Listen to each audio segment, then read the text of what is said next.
Pues nada, si os parece bien, vamos a dar comienzo a esta sesión. Llevamos un poco de retraso, simplemente que seguimos con los coloquios nocturnos, aunque es día, pero seguimos con coloquios nocturnos.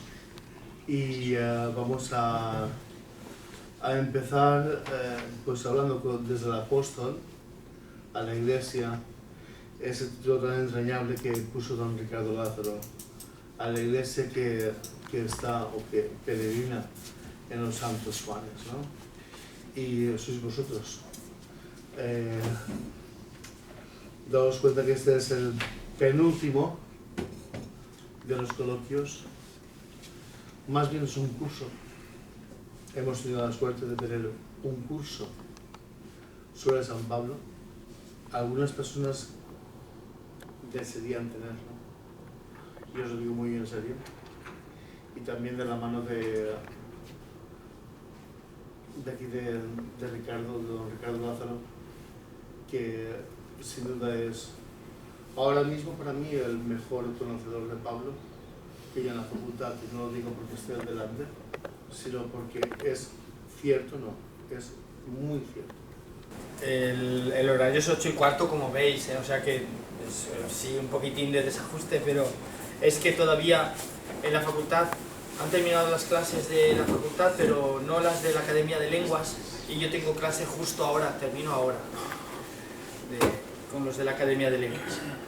Bueno, pues vamos a empezar con este penúltimo coloquio, que algunas de las cosas que están ahí, y que yo formulé así con preguntas, ¿no? ¿Cuál considerabas que era tu verdadera misión? ¿Cómo la llevaste a cabo? Preguntas que ya respondimos el encuentro anterior, y también las penúltimas, ¿no? ¿Qué relación tuviste con la Iglesia Madre de Jerusalén? ¿Cuál fue tu relación con Pedro? Pues también lo vimos en el coloquio anterior. Esto es fruto, este desajuste, ¿no? Es fruto de la programación que uno hace, y luego sobre la marcha, y cada mes pues van saliendo cosas que digo, no, pues esto lo vamos a tratar en otro momento. Y de hecho, estas últimas que hay ahí formuladas, ¿estuviste aquí en España? ¿Qué hay acerca de tu arresto y de tu condena a muerte? Bueno, pues esto tampoco lo vamos a ver hoy, lo veremos el último día, que claro, pues hablar de esto y todavía quedarnos un coloquio, pues, creo que es mejor tenerlo para el final, ¿no? Luego, bueno, pues nos consta que hay más gente al otro lado de la pantalla que aquí, hoy especialmente con huecos, ¿no? Pero nos consta que los que nos siguen al otro lado de la pantalla son cada vez más, ¿no? Y por una alumna de la facultad, profesora de secundaria y bachillerato, que es alumna de la facultad, ¿no? De teología, pero ella a su vez es profesora y es voluntaria en un monasterio, pues nos consta que una de estas grupo de personas que nos siguen con asiduidad y casi con el único momento de esparcimiento en su recreo comunitario, pues es un monasterio de hermanas cistercienses que está en Armenteira, en Pontevedra. Así es que quería empezar saludándolas y diciéndoles que desde aquí, desde los Santos Juanes, desde la Real Parroquia de los Santos Juanes de Valencia, les mandamos un saludo. Pero me contaba esta alumna de la facultad, que es voluntaria allí en el monasterio, que en su recreación lo van viendo como una serie, ¿no? Como una serie televisiva, nuestros coloquios. Y bueno, pues me hizo gracia y le dije, pues la saludaremos el próximo día. Ellas no lo saben, lo verán cuando le dije a Radis que no les dijera nada. Bueno, pues... Era Blandín. No, no era Blandín. También nos sigue este monasterio, hay también hay un Carmelo de descalzas en Castellón, que también nos siguen de esa misma manera, ¿no? De modo que bueno, pues aparte de los que estamos aquí, hay también mucha otra gente que está al otro lado de la pantalla. Y del planeta, porque soy consciente de que también desde Australia Es verdad, también, que habían sí, escrito desde... habían escrito y habían dicho que estaban muy, vamos, como falsos. Ha sido una iniciativa guay que estamos lanzando a los Santos Juanes por todo el mundo. Genial. Bueno, bien, estuvimos hablando, para introducir ya y meternos en nuestro coloquio de hoy, estuvimos hablando de cómo San Pablo era un hombre profundamente religioso y que aquella experiencia de Damasco le había afectado a toda su persona, ¿no? El que se encuentra con Cristo crucificado y resucitado era un fariseo orgulloso de serlo y de vivir el judaísmo como lo vivía, ¿no? Su pertenencia al pueblo elegido, la ley de Dios, el modo de cumplirla y de llevarla a cabo hasta las más mínimas prescripciones de la ley, hacía que estos judíos que vivían desde esta confesión religiosa, el fariseísmo, lo hicieran con orgullo, ¿no? de esta pertenencia. Y este es el hombre que se encuentra camino de Damasco con Cristo y que desbarata todo su ser por completo, ¿no? Pablo se convirtió en un hombre distinto después de aquel encuentro. No porque dejara de ser religioso, porque no dejó de serlo, evidentemente, ni porque comenzara a serlo, él era un ferviente, como digo, creyente, ni tampoco porque fuera más religioso de lo que había sido hasta entonces. Lo que pasa es que Cristo se convirtió en la medida absoluta de su vida, sus valores, ¿no? Hasta el punto de decir que ya no era él quien vivía, sino que era Cristo quien vivía en él. Luego, en el encuentro anterior, en un segundo momento nos centramos en las relaciones y encuentros que San Pablo había tenido con el grupo de los 12. Estuvimos viendo cómo estaba organizada y estructurada la comunidad cristiana, con los diferentes liderazgos que había. En primer lugar, desde luego, el de Simón Pedro, líder absoluto, ¿no? Pero también Santiago, el hermano del Señor, que no fue un miembro del grupo de los 12, y sin embargo, pronto se asentó como una figura relevante del cristianismo primitivo, convirtiéndose ni más ni menos que en la cabeza visible de la iglesia de Jerusalén, cuando Pedro fue a Antioquía a resolver el problema que se había suscitado en aquella comunidad. También Juan, el hijo del Zebedeo, el autor de, así lo quiere la tradición cristiana, que lo identifica con el único nombre que el cuarto evangelio da como autor de ese relato, el discípulo amado, ¿no? El llamado discípulo amado, el discípulo que Jesús más quería y que la iglesia, la tradición cristiana, identificó con Juan, hijo del Zebedeo y hermano de Santiago. Bernabé, los diáconos Esteban y Felipe, Silas y otros misioneros anónimos que predicaron el evangelio en Palestina y en Siria. Comparado con todos ellos, ¿quién era Pablo? Alguien que acababa de llegar al grupo, alguien que era temido en el grupo por lo que había sucedido en Jerusalén, es decir, la muerte de Esteban y la masacre que siguió a la muerte de Esteban antes de emprender camino de Damasco. Por lo tanto, es importante tomar conciencia del lugar que ocupa al principio Pablo de Tarso en el grupo.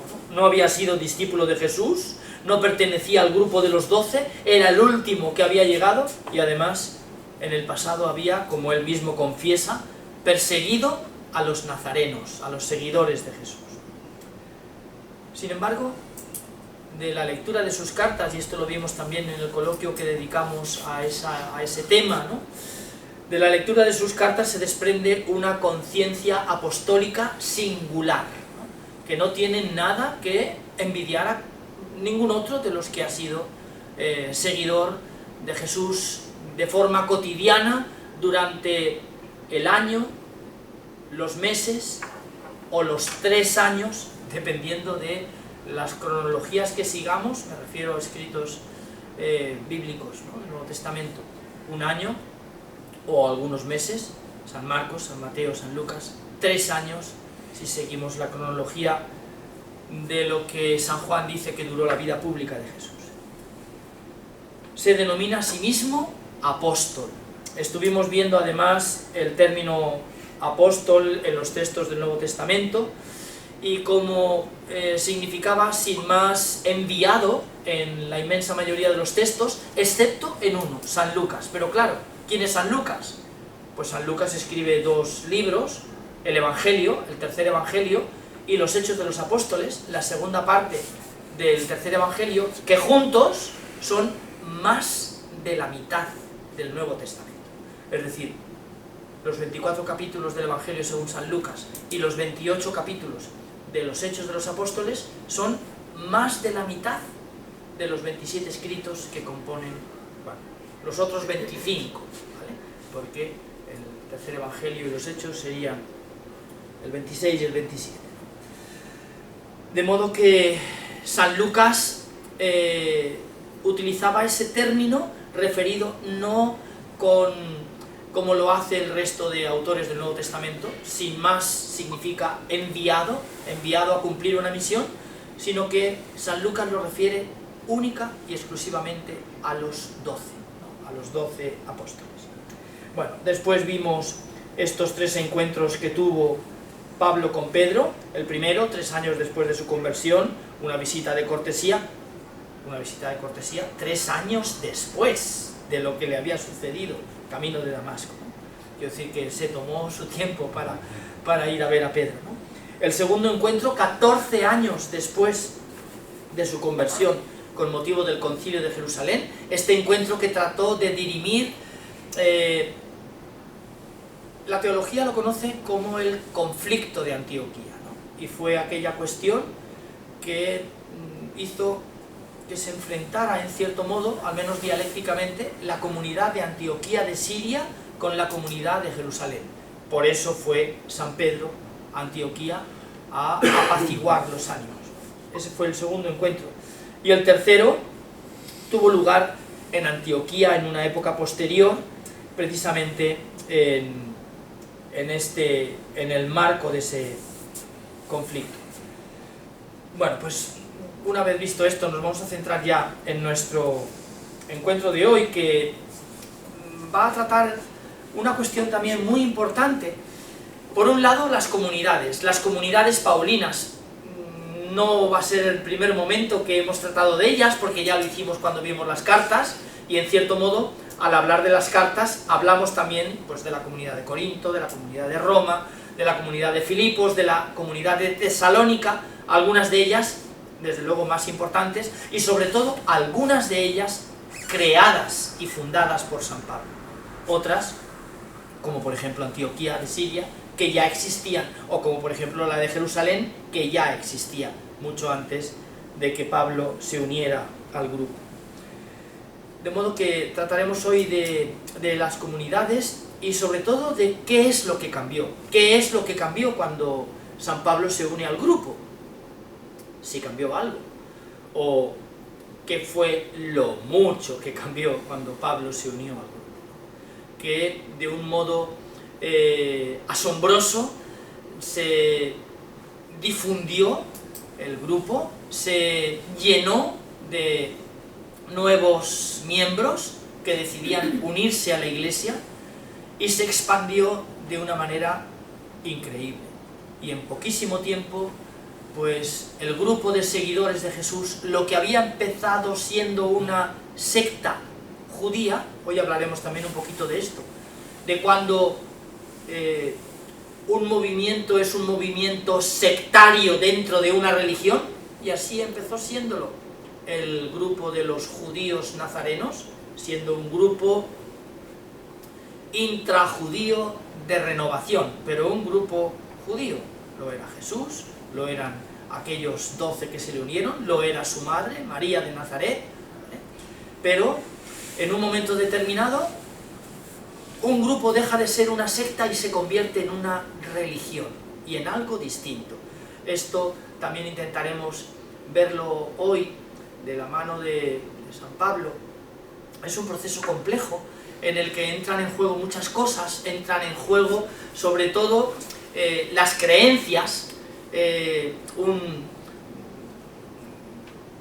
verdad, muchas de ellas eran heredadas del judaísmo, pero otras eran absolutamente nuevas, como por ejemplo que aquel profeta de Galilea, a quien habían empezado diciendo y siguiendo por los, llamándole maestro simplemente, o el profeta de Nazaret, y llega un momento en que lo confiesan como el Hijo de Dios, o andando el tiempo como la encarnación de Dios, el Dios hecho hombre, ¿no? Claro, aquí hay algo que ha cambiado, evidentemente. El judaísmo no confiesa a Jesús ni como Hijo de Dios, ni como Dios, ¿no? Por lo tanto, algunas cosas habían cambiado. Y, como digo, hablaremos también de esta cuestión que es muy importante. El anuncio del Evangelio trajo consigo precisamente la fundación de comunidades cristianas, y el Evangelio empieza a difundirse, en primer lugar, por aquel profeta de Galilea, que fue quien lo proclama en aquellas poblaciones pequeñas, paganizadas en su mayoría, muy helenizadas en las riberas del lago de Galilea en el norte, ¿no? Como digo, los evangelistas nos transmitieron dos cronologías distintas. San Marcos, que es el primero que escribe, dice que todo aquello, es decir, desde que Jesús fue bautizado en el Jordán hasta que fue crucificado, transcurrieron unos pocos meses, o tal vez a lo sumo un año. ¿Por qué? Pues porque Jesús, en ese lapso de tiempo, desde su bautismo hasta su crucifixión, subió una única vez con sus discípulos a Jerusalén, a la ciudad santa, para celebrar la Pascua. En cambio, San Juan nos dice que subió una vez, y dos veces, y tres veces. Y lo que nos interesa no es las veces que subió, porque subió más, pero la razón por la que subió esa primera, segunda y tercera que dice San Juan, para celebrar la Pascua con sus discípulos, una fiesta anual. Y por lo tanto, si subió tres veces con sus discípulos, según el relato del cuarto evangelio, su vida pública habría durado 3 años. Bien, es una cuestión en la que no vamos a entrar ahora tampoco. Surgieron diversas iglesias locales, comunidades en Antioquía, como nos dice San Lucas en los Hechos de los Apóstoles, capítulo 13, o en Éfeso, un lugar importantísimo. Allí sí que estuvimos el año pasado. Un lugar importantísimo, porque al menos había 3 comunidades distintas. Una en el que probablemente su líder era San Pablo, y a quienes les dedica una carta, y desde la ciudad a la que escribe a otras comunidades, y otras cartas muy importantes, ¿no?, en Éfeso. Una comunidad que tiene como líder espiritual aquel a quien les ha dedicado su evangelio y su segunda parte, San Lucas, y una comunidad también a la que otro evangelista ha dedicado su evangelio, San Juan. De modo que una ciudad importantísima, de la que nos habla Lucas en el capítulo 20 de los Hechos de los Apóstoles. La comunidad de Corinto, o iglesias locales formadas por varias comunidades, también estuvimos por allí. Galacia, las iglesias de Galacia, ¿no?, o las iglesias de Macedonia, aquel lugar ya no lo pisamos. Todas ellas comunidades, al menos estas que tienen que ver con él, fundadas por San Pablo. Se trataba de comunidades que viven una relación de fraternidad, donde los creyentes ponen en común lo que tienen, ponen en común lo que son, y ponen en común también lo que les une, ¿no? Las 3 cosas. Es decir, ser cristiano en aquellas comunidades no era simplemente estar unidos por la fe que les une. Ponían en común lo que tienen, lo que tenían personalmente, lo que poseían, y ponían en común lo que ellos eran como personas. Es un rasgo muy importante de las comunidades. Ponen en común lo que tienen, lo que son y lo que les une, es decir, su fe en Jesús. unas comunidades que establecen un fuerte vínculo con su apóstol fundador. Esto lo veremos también al final. Esto es muy, aunque lo adelanto, para tenerlo presente desde el principio. Es muy importante darse cuenta, por ejemplo, cuando San Pablo escribe a las comunidades, se dirige en primer lugar a la comunidad. A la comunidad. A pesar de que en aquella comunidad hay presbíteros, es decir, sacerdotes, y episcopoi, es decir, lo que hoy llamamos el episcopo es el obispo, ¿vale? Sin embargo, San Pablo, cuando escribe la carta, se dirige a la comunidad, a la iglesia de Dios que se reúne en Corinto, en Roma, en Filipos, en Tesalónica, lo cual, bueno, pues va a mostrar una diferencia clave, por ejemplo, con los grupos judíos sinagogales, que tienen un consejo de ancianos, incluso con las comunidades cristianas de Siria y de Jerusalén, que tienen un líder religioso. En cambio, San Pablo se dirige a una comunidad en donde lo carismático y la división de ministerios tiene un fuerte peso. Y desde luego, en el encabezamiento de la carta se dirige en general a la comunidad y no a los dirigentes de esa comunidad. Esto también hace pensar algo muy importante, y es que muy probablemente, tanto en las comunidades paulinas como en las comunidades evangélicas, y no me refiero a las comunidades de evangelistas, es decir, a la iglesia que se separa cuando la Reforma protestante, sino comunidades paulinas, a las que San Pablo dedica una carta, o desde las que San Pablo escribe una carta a otra, y comunidades evangélicas, a las que San Marcos, San Mateo, San Lucas y San Juan dedican un evangelio, y escriben un evangelio. Todas ellas, a pesar de tener presbíteros, diáconos y episcopos, con esos nombres, presbiteroi, diaconoi y episcopoi, en griego, a pesar de tener estos dirigentes, tanto el evangelista como las cartas de Pablo se dirigen a la comunidad. Por lo tanto, las comunidades establecen un fuerte vínculo con su apóstol, pero no todo fue de color de rosa, y eso ya lo hemos ido viendo también con estas tiranteces que se producen, y especialmente esta, que fue más que una tirantez, que fue la que provocó el Concilio de Jerusalén, la decisión de si para unirse a la Iglesia había que, además de bautizarse, también circuncidarse, si uno no lo estaba. Claro, para las comunidades de Jerusalén, o para los miembros de algunas de las comunidades de Siria, por ejemplo de Antioquía, no era un problema. ¿Por qué? Pues porque esos miembros, su pasado era judío, ¿vale? Y estaban circuncidados. Su novedad fue el bautismo en Cristo, ¿no? Pero ¿qué pasaba con las comunidades paulinas? Pues que los que se unían no tenían un pasado judío, ni venían de tradición judía, ni habían practicado nunca la religión judía. ¿Tenían que circuncidarse para ser cristianos? ¿O bastaba simplemente con el bautismo? Bueno, pues esto pensaban en Antioquía, que bastaba simplemente con el bautismo. Sin embargo, a la comunidad de Jerusalén esto no le pareció bien, y esta fue lo que causó el Concilio de Jerusalén, que describe San Lucas en el capítulo 15 de los Hechos de los Apóstoles, y que escribe San Pablo de su puño y letra en el capítulo 2 de la carta a los Gálatas, ¿no? Con una vehemencia, desde luego, bastante más fuerte que la que podríamos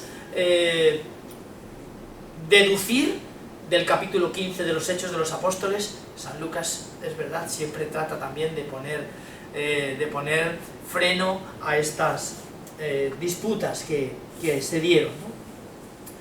En aquel momento había muchos predicadores itinerantes en la zona pagana, ¿no?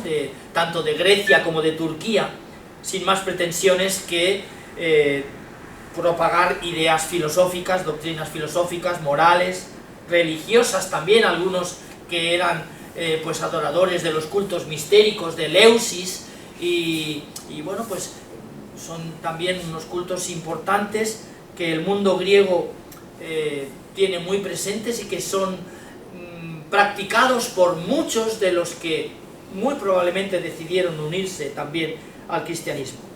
En Pablo de Tarso encontramos una novedad muy singular, una novedosa singularidad, ¿no? Decide adherirse al mensaje cristiano, decidir adherirse al evangelio que predica Pablo, implicaba también una dimensión social, una dimensión religiosa y un estilo de vida diferente. Ya no era posible ser religioso de forma individual, ya no era posible esto. Escuchar el evangelio y decidir adherirse a él implicaba optar por una vida comunitaria. No era posible hacerlo de manera individual. Esto es, como digo, una novedosa singularidad y muy importante. Así comprobamos en algunas de sus cartas que Pablo fue el creador de las comunidades, como he dicho antes, de Tesalónica, de Corinto, de Filipos, así como de las iglesias de Galacia, en la provincia romana de Asia Menor, es decir, la actual Turquía. Esta es la razón de que la mayoría de las cartas van dirigidas a la iglesia que se reúne en los Santos Juanes, como nuestro curso. Pero todas sus cartas, las 9 que van dirigidas a comunidades, esa es la fórmula. Pablo, apóstol de Jesucristo, gracia y paz, en nombre del Señor, Jaire e Irene, en griego, a la iglesia que se reúne, o a los santos de Dios, o a los que alaban el nombre del Señor, y que se reúnen en, y al lado, la comunidad. Por eso prolongó su estancia en estos grandes centros urbanos de Grecia, de Anatolia, allí también estuvimos, y mantuvo desde lejos nuevos y continuos contactos con sus comunidades. El misionero Pablo se estaba convirtiendo en el responsable del crecimiento de sus comunidades religiosas. Las jóvenes iglesias surgidas de su predicación le tenían a él como líder espiritual. Había pensado hacer, pero va a ser muy breve, a pesar de que para mí es un tema apasionante, ¿no? Pero hay algunos ejemplos de vida comunitaria anteriores, que es importante conocerlos para contrapesar la novedad cristiana, ¿no? El mundo grecorromano, las comunidades judías y sobre todo una que conocemos muy bien hoy entre esas comunidades judías, la de Qumran. El mundo grecorromano, se daba el fenómeno en el mundo grecorromano del asociacionismo, ¿no? Artesanos, adeptos a las religiones mistéricas, que he dicho sobre todo los misterios de Eleusis, ¿no? Incluso sociedades deportivas en torno a los gimnasios, que esto era muy importante para los griegos, que tenían un culto al cuerpo desmesurado, ¿no? Y todo lo que estaba relacionado con él. Luego, pues el mundo grecorromano conocía este tipo de asociaciones, ¿vale? Pero que no implicaba demasiadas cosas, ni desde luego una implicación personal que afectara a lo religioso, a lo social y a lo civil, como ocurrirá con el cristianismo. El mundo judío estaba más estructurado que el grecorromano. Las comunidades de Palestina y de la diáspora, comunidades judías, no estoy hablando de comunidades cristianas, eran dirigidas por un consejo de ancianos, con reuniones sinagogales cada sábado, el sábado, que seguía una programación de oraciones con lecturas comentadas de las escrituras, comentadas por el rabino, con un factor de cohesión interno como era su fe monoteísta en el Dios único, el Dios de Israel, Yah, así lo pronunciaría un judío, ¿no? Para no pronunciar el nombre entero, Yahvé, y la fidelidad a las prescripciones de la ley de Moisés. Y el tercer grupo que es especialmente importante es el de Qumran.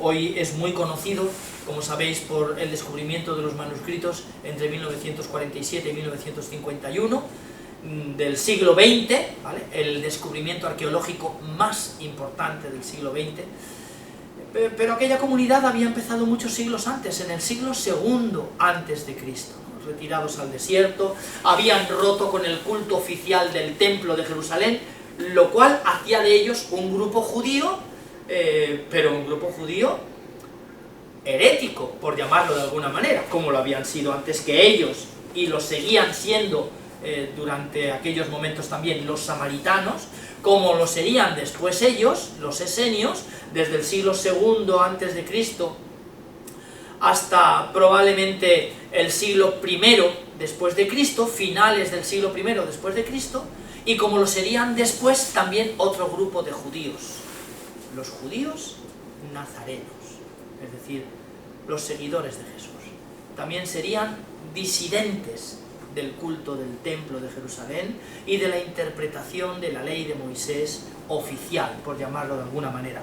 Por eso nos resulta especialmente atractivos e importantes para el cristianismo los dos grupos, samaritanos por un lado, pero también Qumran por otro lado, ¿no? A pesar de que evidentemente Jesús no fue un esenio, ¿vale?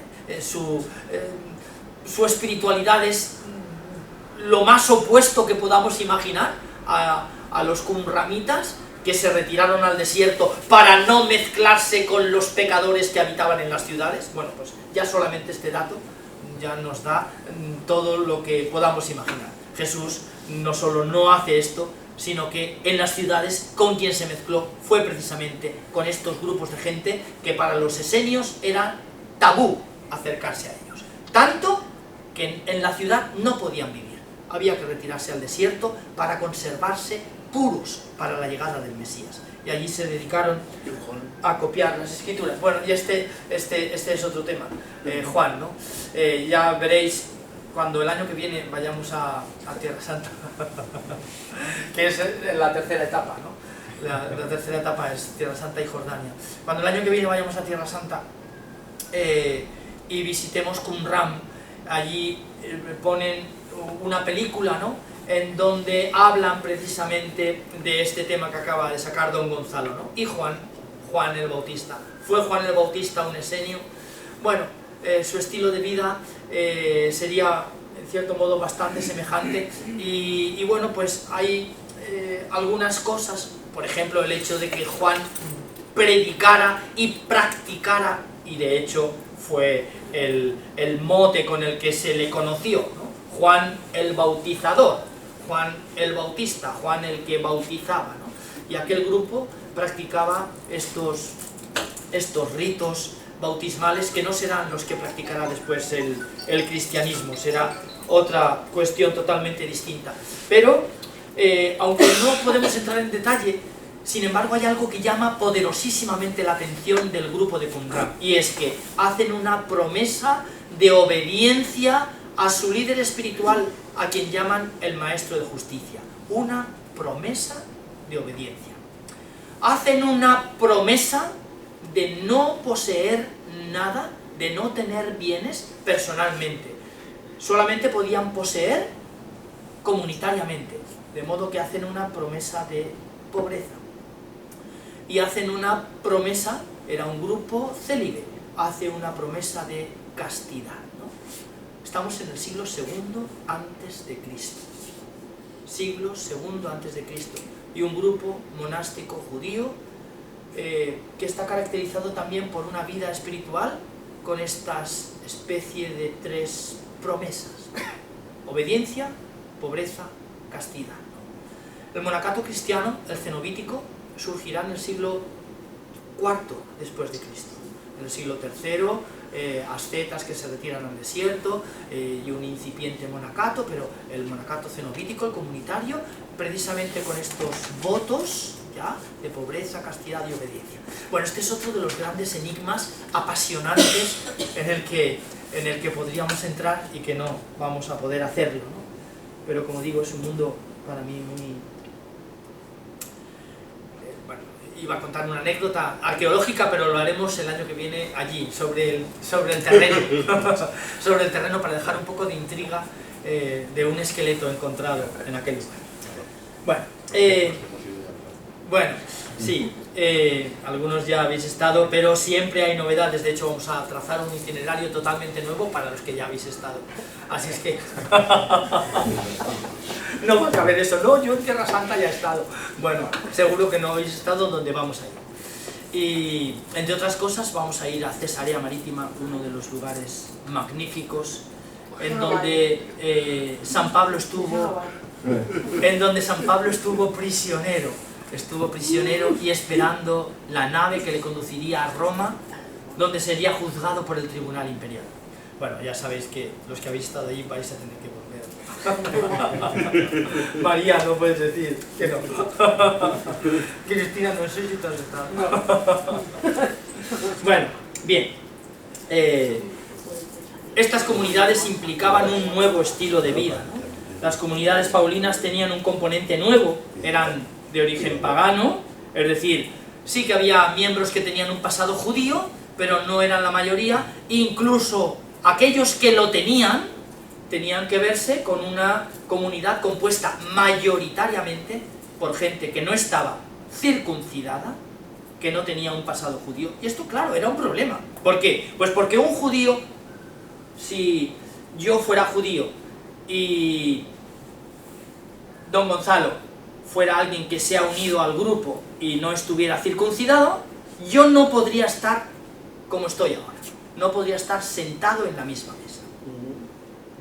Menos aún podría compartir la comida con él. Entonces, claro, pues pensemos que si la Eucaristía se celebraba en el marco, alrededor de una mesa y en el marco de una comida, aquello era más que un problema legal, era más que un problema legal. ¿Podía un cristiano con pasado judío sentarse, celebrar la Eucaristía con alguien que no estuviera circuncidado? Este fue el problema, en realidad, de Antioquía de Siria. Y por lo tanto, sabiendo esto, uno puede entender también algunos de los reproches que encontramos en algunas de las cartas de San Pablo. Hay pocos judeocristianos, por lo tanto, en las comunidades paulinas. Pocos judeocristianos. Son pagano-cristianos. Por lo tanto, se han bautizado, son cristianos, forman parte de la iglesia, pero no están circuncidados, ni tienen un pasado judío, y por lo tanto, tienen un modo diferente también de leer las escrituras. A esto me refería antes cuando hablaba de cuando una secta deja de ser una secta y se convierte en una religión. Pues cuando sus textos sagrados tienen una interpretación absolutamente diferente de la ortodoxa, de la oficial. Y entonces se produce no ya una separación sectaria, sino que se produce un cisma religioso. ¿Vale? Lo veremos después. Espero. En esto se diferencian las comunidades judeocristianas de Palestina y las comunidades mixtas de Siria, mixtas en el sentido de que estaban compuestas por unos pocos con pasado judeocristiano y una inmensa mayoría con pasado pagano, es decir, provenían o de ninguna religión o de las religiones mistéricas griegas. La mayoría del grupo estaba además formada por capas humildes de población, otro de los rasgos que caracterizan a las comunidades paulinas. Capas humildes de población. No era la élite de la sociedad. Como parece desprenderse de algunos textos de las cartas que no voy a leer. La fe, el culto y la comida común caracteriza la vida interna de las comunidades paulinas. A los ojos de los seguidores de Jesús, pues su muerte y resurrección se presenta como la clave de interpretación decisiva del presente y del futuro, ¿no? De lo que les espera y del hoy que viven y que ha cambiado por completo lo que hasta este momento han sido. El mensaje cristiano de este modo ofrecía un proyecto totalizador de la existencia. El rito fundamental de vinculación con la comunidad es el bautismo, que Pablo presenta como precisamente un acontecimiento de participación en la muerte y resurrección de Jesús. Lee un texto de la carta a los Romanos, capítulo 6, versículos del 3 al 4. ¿Es que no sabéis que cuantos fuimos bautizados en Cristo Jesús, fuimos bautizados en su muerte? por el bautismo, fuimos sepultados con Él en la muerte, para que lo mismo que Cristo resucitó de entre los muertos por la gloria del Padre, así también nosotros andemos en una vida nueva. Bueno, esta es la clave de comprensión de lo que significa el bautismo para estas comunidades, ¿no? La experiencia cultural proseguía en la celebración semanal, el primer día de la semana, es decir, el domingo, no el lunes, el primer día de la semana era el domingo, el séptimo era el sábado. La celebración de la Cena del Señor, no hay ningún edificio cultural, no hay templos, habrá que esperar 4 siglos, hasta los años 311, 313, el edicto de Milán de Constantino, 380 el cristianismo con Teodosio se convierte en la religión oficial del Imperio Romano, y ya en época constantiniana, como vemos en tantos lugares de Jerusalén, ya se empiezan a construir los templos, pero hasta entonces no hay templo, no hay edificio de culto. El templo es la casa doméstica de las familias de la comunidad y de los dirigentes de aquella comunidad. Muchos de ellos se reunían en casa de Lidia, en casa de... bueno, ya hablamos de esto también, ¿no? Lo cual muestra el importante ministerio que desarrollaban en la comunidad, algunas de ellas, ¿no? El momento central gira alrededor de este rito de compartir el pan y el vino, y es precisamente Pablo el primero en transmitir el texto en el que se hace memoria de la última cena de Jesús, en el capítulo 11 de la primera carta a los Corintios, texto que transmitirá después San Marcos, San Mateo y San Lucas, no San Juan, ¿vale? Lo harán San Pablo, San Marcos, San Mateo, San Lucas. Porque yo he recibido una tradición que procede del Señor y que a mi vez os he transmitido, dice San Pablo, 1 Corintios 11, 23, que el Señor Jesús, en la noche en que iba a ser entregado, tomó pan y pronunciando la acción de gracias, lo partió y dijo: esto es mi cuerpo que se entrega por vosotros, haced esto en memoria mía. Lo mismo hizo con el cáliz después de cenar, diciendo: este cáliz es la nueva alianza en mi sangre, haced esto cada vez que lo bebáis en memoria mía. Por eso cada vez que coméis de este pan y bebéis del cáliz, proclamáis la muerte del Señor hasta que vuelva. También las mujeres podían intervenir activamente con oraciones y sermones inspirados. Voy a leer un texto que no leímos el día dedicado a las mujeres, 1 Corintios 11. Toda mujer que ora o profetiza con la cabeza descubierta. Ahora lo que no nos interesa es lo de la cabeza descubierta, porque aquí da un rapapolvo, ¿no? Con la cabeza descubierta deshonra su cabeza, es lo mismo que quien la lleva rapada, y si una mujer no se cubre, que se rape la cabeza. Ahora bien, si para una mujer es vergonzoso pelarse hasta raparse, que se cubra la cabeza. Bueno, nos interesa la primera parte de lo que ha dicho. Versículo 5. Toda mujer que ora o profetiza. Es decir, en la comunidad, también las mujeres, en las comunidades al menos paulinas, también las mujeres oraban, rezaban y profetizaban. Ya digo, tratamos la cuestión de las mujeres en las comunidades paulinas. En realidad, en otro pasaje les prohíbe a las mujeres tomar la palabra en las asambleas. Ese sí que fue uno de los textos que vimos, 1 Corintios 14, y hablamos de que probablemente había ahí una interpolación, es decir, una mano que había añadido en el texto de Pablo que las mujeres, dice, que Dios no es Dios de confusión sino de paz, como en todas las iglesias de los santos, que las mujeres callen en las asambleas, pues no les está permitido hablar, más bien que se sometan, como dice incluso la ley. Bueno, ya entonces decía que probablemente había habido una interpolación a imagen del texto que encontramos en la primera carta a Timoteo, un texto que ya vimos que es también muy posterior, ¿no? Pero bueno, no vamos, ya fue un tema que hablamos, no vamos a entrar otra vez. Simplemente quería mostrar un hecho muy importante. En estas comunidades y en sus liturgias también las mujeres rezan y profetizan, ¿no?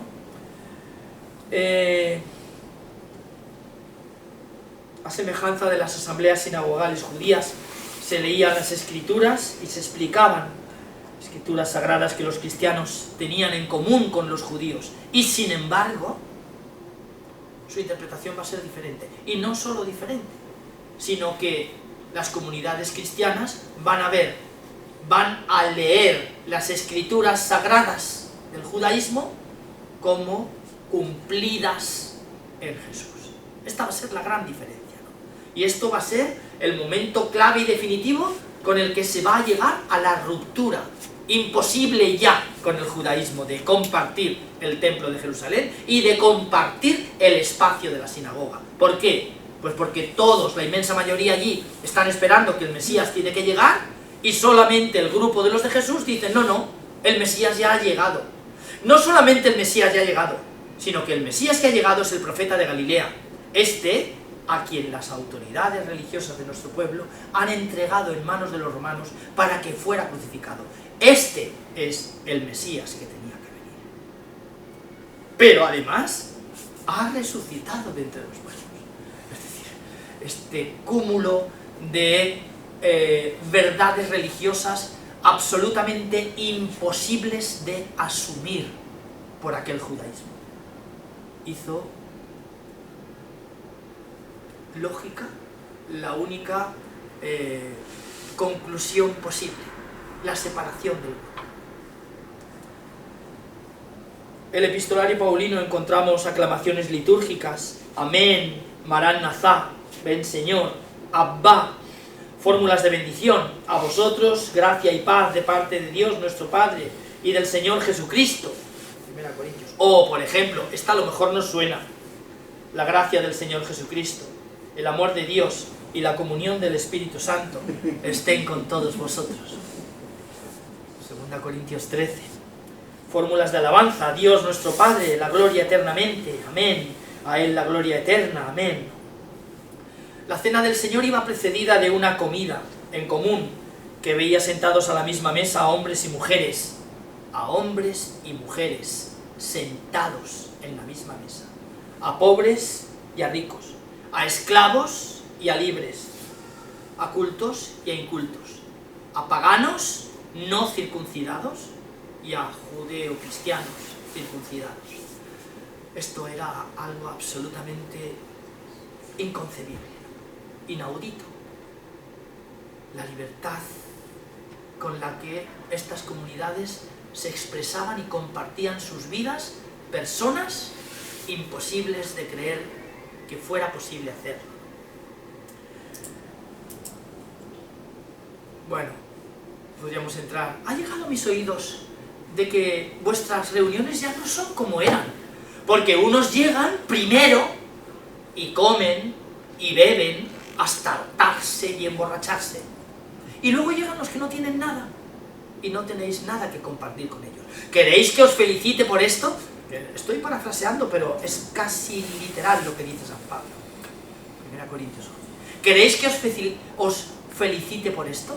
Vuestro proceder no es como para felicitaros. Y sabed que el que celebra la Eucaristía de esta manera, es decir, sin compartir lo que es, sin compartir lo que tiene, sin compartir su fe con el que está a mi lado, sabed que el que celebra la Eucaristía de esta manera, celebra la Eucaristía para su propia condenación.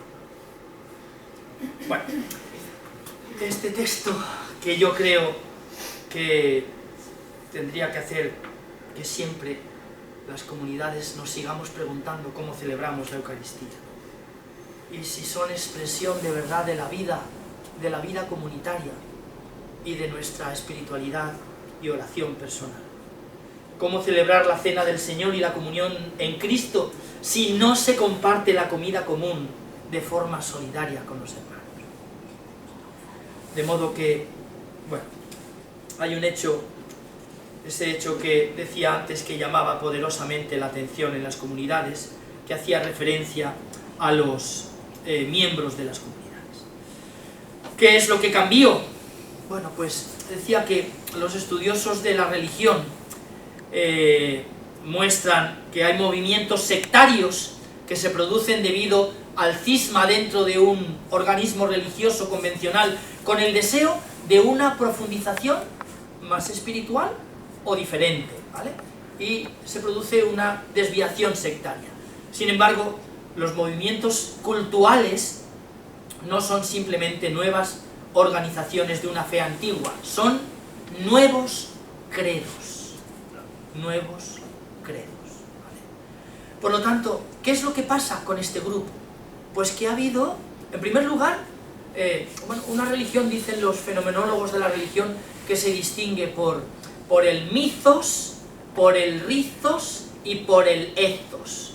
Por el mito, los textos sagrados; por el rizo, los rituales, las oraciones, las expresiones religiosas; y por el ethos, por la ética, ¿vale? Textos, ritos y comportamientos. Y aquí se ha producido esto, un cambio en esos tres niveles. Los textos que eran los mismos, las escrituras sagradas, lo que llamaríamos Antiguo Testamento, y que sin embargo han visto, según la lectura de estos grupos y su interpretación religiosa, que todos esos textos se han cumplido con la llegada de Jesús de Nazaret. De modo que están las escrituras sagradas, pero hay otra cosa nueva, y es que hay una nueva escritura sagrada junto con la antigua. No están solo las escrituras sagradas que hasta ese momento habían leído como tal, sino que están surgiendo 4 relatos sobre Jesús, sobre sus dichos y hechos: Marcos, Mateo, Lucas, Juan, las cartas de los apóstoles, 13 cartas de Pablo, la epístola a los hebreos, 7 cartas universales, católicos, 7 cartas católicas, la de Santiago, la de Judas, 3 de Juan y 2 de Pedro, el libro de los Hechos de los Apóstoles como segunda parte del tercer evangelio según San Lucas, y el libro del Apocalipsis, 27 escritos. De modo que surgen unas nuevas escrituras sagradas junto con estas. Pero es que además surge un nuevo comportamiento, un nuevo comportamiento derivado de que Jesús está vivo en medio de ellos, y así lo experimentan, así lo sienten y así lo transmiten. El evangelio de Jesús, el evangelio que había predicado Jesús, se convierte en el evangelio sobre Jesús. Es decir, el predicador de la buena noticia del reino de Dios se convierte en el contenido de la buena noticia. La teología a veces lo expresa diciendo que el predicador, Jesús, se convirtió en el predicado, en el centro del mensaje, ¿vale? Un nuevo culto litúrgico con un nuevo código ético, un nuevo culto litúrgico que en los primerísimos momentos comparten sinagoga y templo 3 veces al día, como nos dice el capítulo 15 de los Hechos de los Apóstoles. Subían 3 veces al día a rezar al templo. ¿A qué templo? Pues al único que hay, al de Jerusalén, al templo judío, al templo de Jerusalén. Y subían también los primeros cristianos, nos dice San Lucas.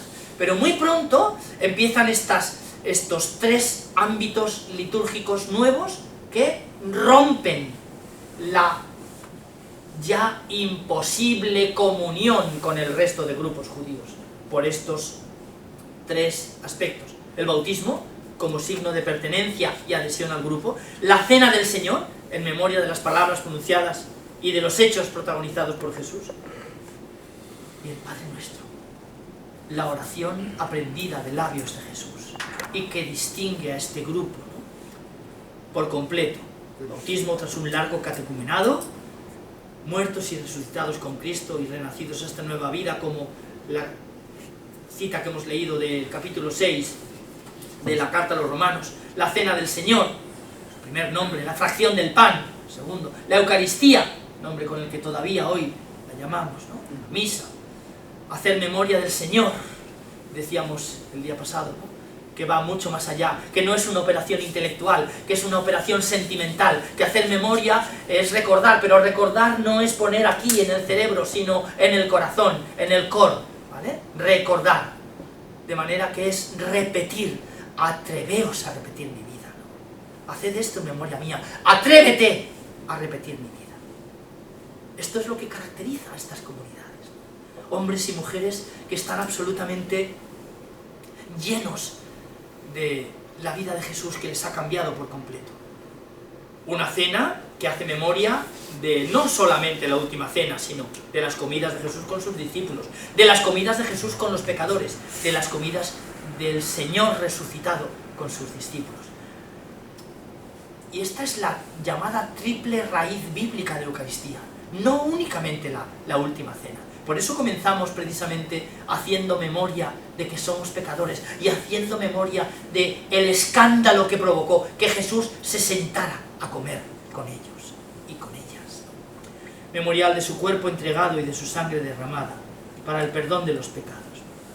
Bueno, uno cuando hace esto cree que va a tener todo el tiempo del mundo para después detenerse en todo esto y ver el centro de las peticiones de, bueno, el Padre Nuestro que recitamos, que no es ni el que tenemos aquí, Mateo, ni el que tenemos allá, Lucas, sino el que tenemos aquí, la Didache, ¿no? Este es el que recitamos, el que seguimos recitando y el que la Iglesia recitaba.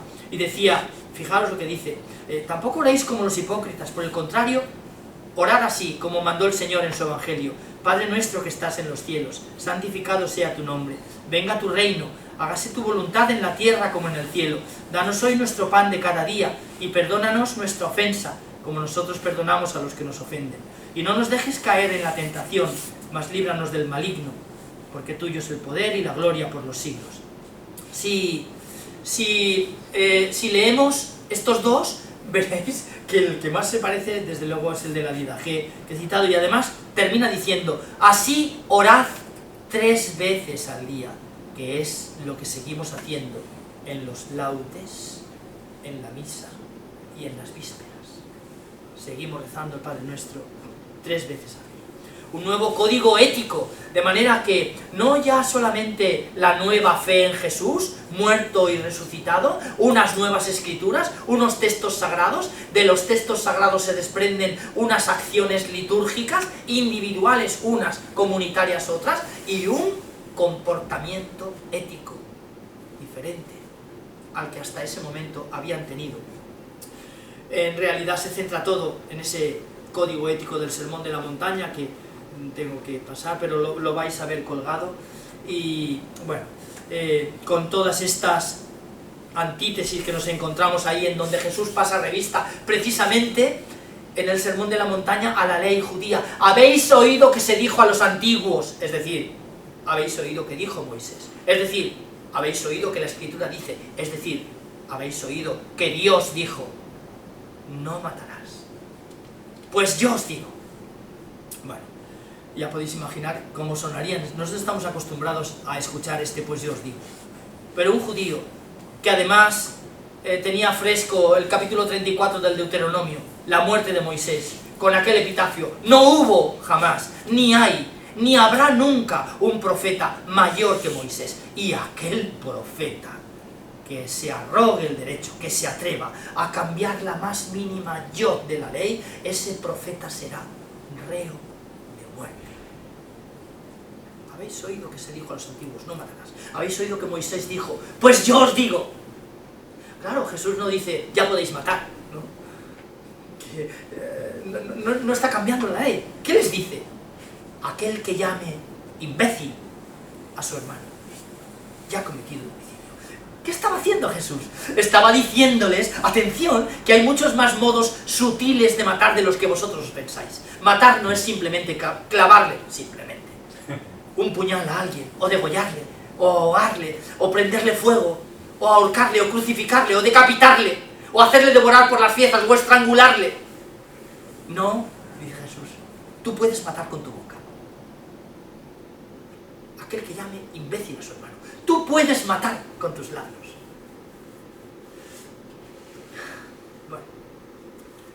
Y así todo el resto del sermón, ¿no? De la montaña. Un nuevo código ético que tenía que ver con esa pregunta, ¿no? Con aquel que le hace, ¿no? Maestro, ¿qué tengo que hacer para ganar la vida eterna? Y le dice Jesús, ¿qué lees en la ley? Amarás al Señor tu Dios con toda tu mente, con todo tu corazón, con todo tu ser. Estas palabras que hoy te digo se las repetirás a tus hijos. Cuando estés en casa, acostado, levantado. Las pondrás en las jambas de tus puertas, las atarás a tus muñecas, las pondrás en tu frente. Deuteronomio 6, 4, 5, 6, 7 y 8. Ha dicho bien esto. Y amarás al prójimo como a ti mismo. Esta no es la novedad de Jesús. También esto lo dice el Antiguo Testamento, el Levítico. ¿Dónde está la novedad cristiana? Lo que viene después. Porque aquel le dijo, todo esto ya lo hago, Señor. Y dice, pero ¿quién es mi prójimo, no? ¿Quién consideraba un judío que era prójimo suyo? Otro judío. No solamente otro judío sano, no enfermo. Y otro judío puro. Y desde luego, connacional. ¿Y qué dice a continuación Jesús? Cuando le hace esa pregunta. Un hombre bajaba, veremos ese lugar magnífico cuando vayamos. Allí sí que habéis estado, pero os voy a enseñar desde otro lugar, distinto. El Wadi Kerit, ¿vale? Un hombre bajaba desde Jerusalén a Jericó, ¿vale? Y le cuenta aquella parábola, Jesús. Y pasa un levita, y pasa un sacerdote. Aquí hay un juego San Lucas es increíble, con los verbos, ¿no? Utiliza un verbo que significa mirar sin ver. Esto que hacemos a veces, ¿no? Estamos ahí mirando de reojo, no quiero ver, o si le veo, enseguida giro la cabeza, ¿no? Mirar sin ver. Y ese es el primer y el segundo verbo que utiliza, el del sacerdote y el del levita que pasa.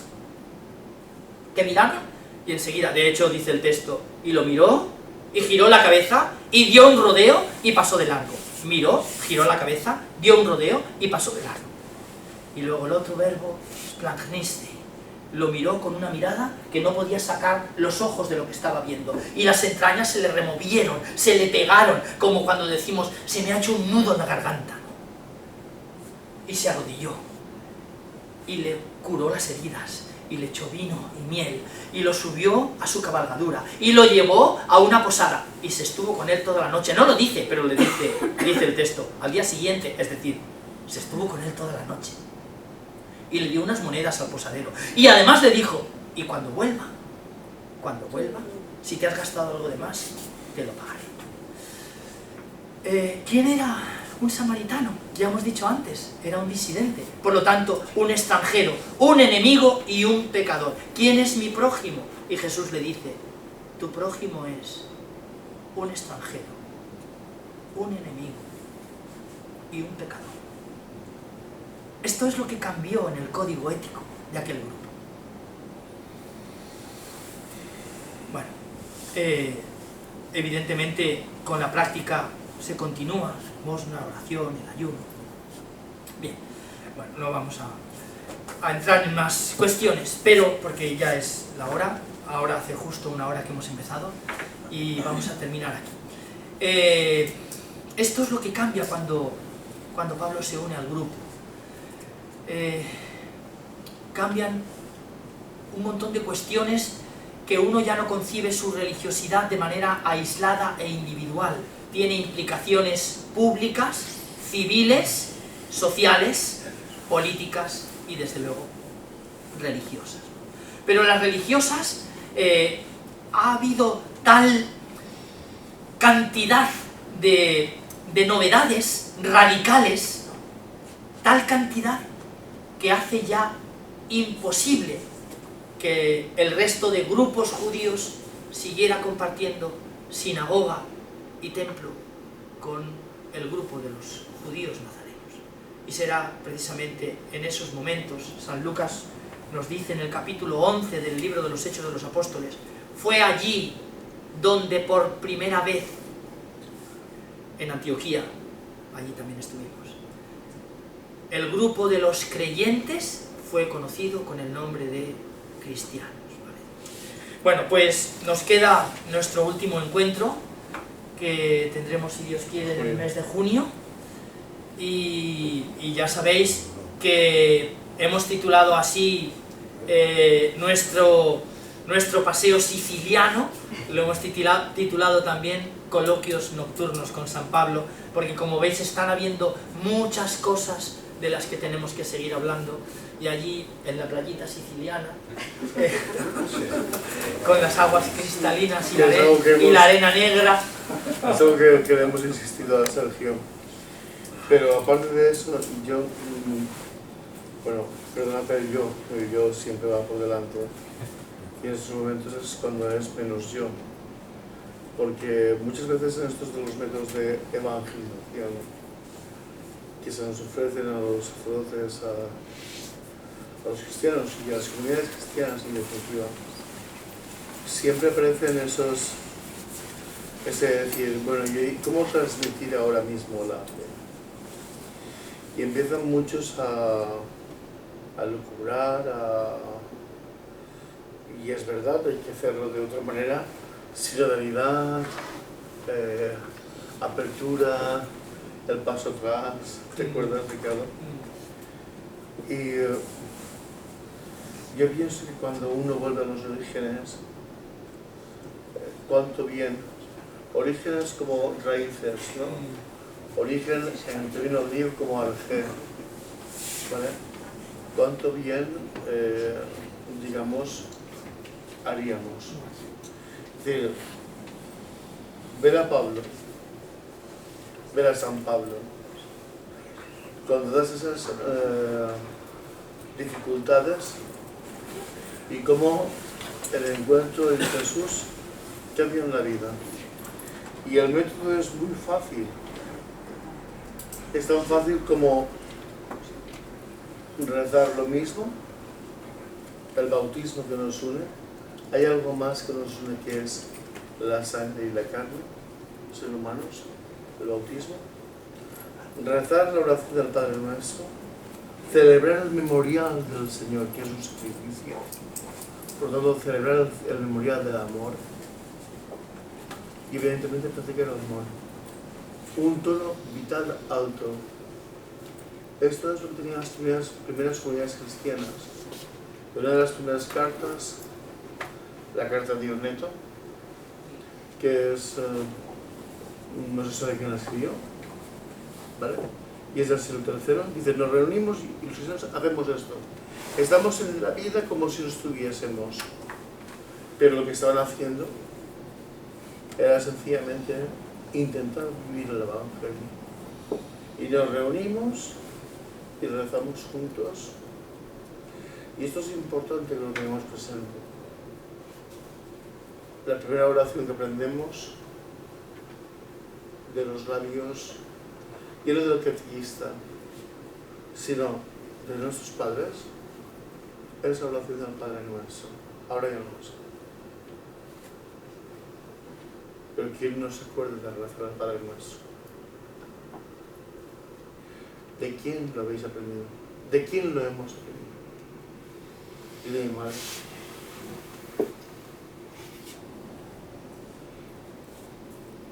Los domingos, ¿por qué nos reunimos el primer día de la semana? El memorial es actualizar, hacer presente el sacrificio de Cristo en medio de nosotros. Si celebrásemos las Eucaristías como en casa de Cecilia o de Clemente o de las primeras iglesias romanas, ¿vale? De Lidia, ¿no? ¿Por qué no celebrar como los primeros cristianos? Y hacemos exactamente lo mismo. Escuchamos la palabra de los apóstoles y la de Jesús. Compartimos el pan con extranjeros y no extranjeros, con ricos y pobres. Y después, el tono vital alto. Creernos que somos el alma del mundo. Eso es lo que dice Dioneto. Los cristianos no somos un pegote en el mundo. Y nuestra fe no es algo que se pega como un grano aquí, que me sale, y que ahora puedo extirparlo. Es fundamental, constitutivo a nuestra vida. Y si eso lo creemos, y eso lo celebramos, y eso lo vivimos, eso es el mejor método para llevar la fe a los no creyentes. Ahí se fijan y dicen, son diferentes. Siendo iguales, son diferentes. Y ser diferente es el mestizo. Ser diferente es vivir desde el amor. Es vivir teniendo en cuenta a aquel que no es como yo, que es extranjero, que es pecador, que ha hablado mal de mí y que es una persona digna. El método no es lo único, Pablo. Si vais a buscar otro método, no sé. Sí, podremos estar haciendo estilográficas y, no sé, pasando folios, ¿eh? Pero el mejor método es el que nos trae el Evangelio, y el Evangelio nos habla precisamente de Cristo. Y Cristo es, como ha dicho bien don Ricardo, el predicado, porque es el Evangelio. ¿Quién es el Evangelio? ¿Qué es el Evangelio? El Evangelio es Cristo Jesús, muerto y resucitado por amor a los hombres, a las mujeres y a los hombres y a